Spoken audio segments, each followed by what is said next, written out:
नमस्कार। स्वागत है आपका योग वासिष्ठ कथाओं की सीरीज की 19वीं कड़ी में। अगर पहली 18 कथाएं आपने नहीं सुनी है तो नीचे डिस्क्रिप्शन बॉक्स में दी गई लिंक पर जाकर उन्हें अवश्य सुनिएगा। आइए देखते हैं 19वीं कथा। संसार के जितने संबंध हैं वे सब अस्थायी हैं, एक न एक दिन अवश्य ही टूटेंगे। जिनके साथ पूर्व कर्म और वासना के अनुसार हमारा इस जन्म में संग हुआ है, अवश्य ही उनसे वियोग होना है।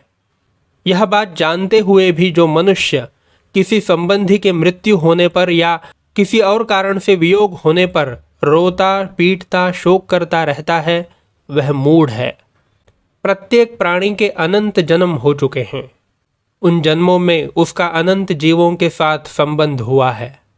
उन जन्मों में उसका अनंत जीवों के साथ संबंध हुआ है और यथा समय उन सब से वियोग भी हुआ है।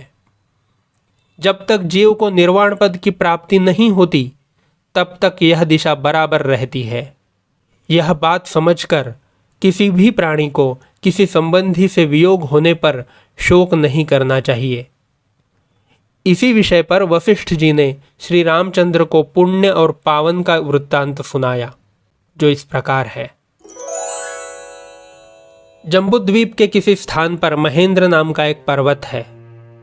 वहां पर गंगा के तट पर दीर्घ तपस नाम का एक ब्राह्मण अपनी पत्नी सहित वास करता था।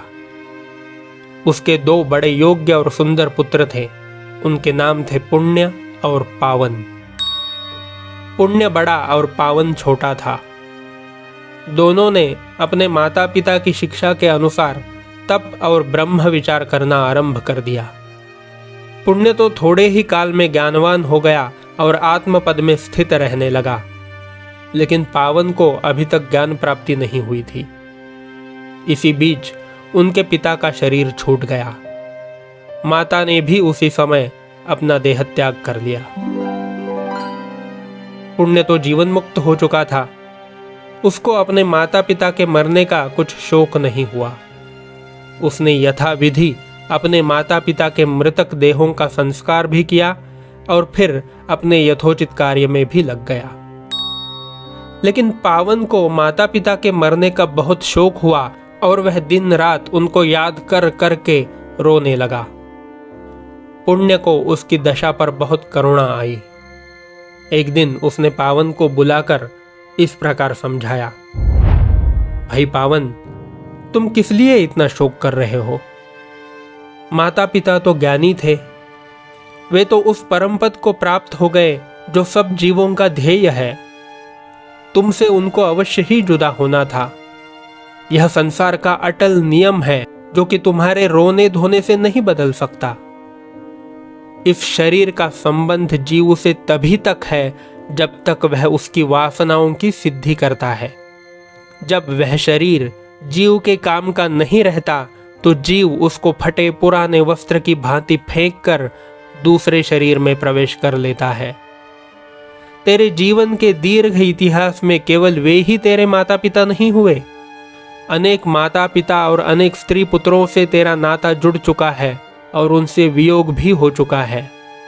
उनको तू नहीं जानता क्योंकि तेरी ज्ञान दृष्टि संकुचित है। मैं तेरे पूर्व जन्मों को जानता हूं। तू जब मृग योनि में था तो बहुत से मृग और मृगी तेरे बंधु थे। उनका अब तू शोक क्यों नहीं करता? तू जब हंस योनि में था तो अपने हंस बंधुओं से वियोग का शोक अब क्यों नहीं करता? तू वृक्ष योनि में रहा और वृक्ष तेरे बंधु हुए। तू सिंह हुआ और सिंह जाति के तेरे अनेक बंधु हुए। ऐसे ही तू मत्स्य योनि में रहा, दशारणों में काक बना, वानर हुआ, तुषार देश में राजपुत्र हुआ, पुंडर देश में एक वन में काक हुआ, है देश में हाथी, त्रिगर्त देश में गधा, शल्व देश में कुत्ता, हिमालय पर भोजपत्र की छाल में चींटी, एक गांव में गोबर के सूखे ढेर में बिच्छू, एक समय चांडाली का पुत्र आदि अनेक योनियों में तुम पैदा हुए हो और उन योनियों में तुम्हारे अनेक माता पिता और बंधुजन हुए हैं। ये सब योनियां तुम्हें तुम्हारे कर्म और वासनाओं के कारण मिली। मैं भी आज जो तुम्हारा बंधु बना हुआ हूं, अनेक योनियों में जीवन बिता चुका हूं। मैं भी कभी त्रिगर्त देश में मेंढक था, एक वन में छोटा सा पक्षी था, विंध्याचल में चांडाल था, वंग देश में वृक्ष था, विंध्याचल में ऊंट था, हिमालय में चातक था, पौंट देश में राजा था। ऐसे कई सारे जन्म मेरे भी हुए हैं। इस योनि में मैं तुम्हारा भाई हूं और यह संबंध भी स्थायी नहीं है, यह भी टूटने वाला है। इसलिए हे भाई, माता पिता के वियोग होने पर तुम्हें किसी प्रकार का शोक नहीं करना चाहिए। जब इस प्रकार पुण्य ने पावन को चेतावनी दी तो पावन को भी बोध हुआ। अपने भाई पुण्य की भांति वह भी जीवन मुक्त होकर जीवन बिताने लगा।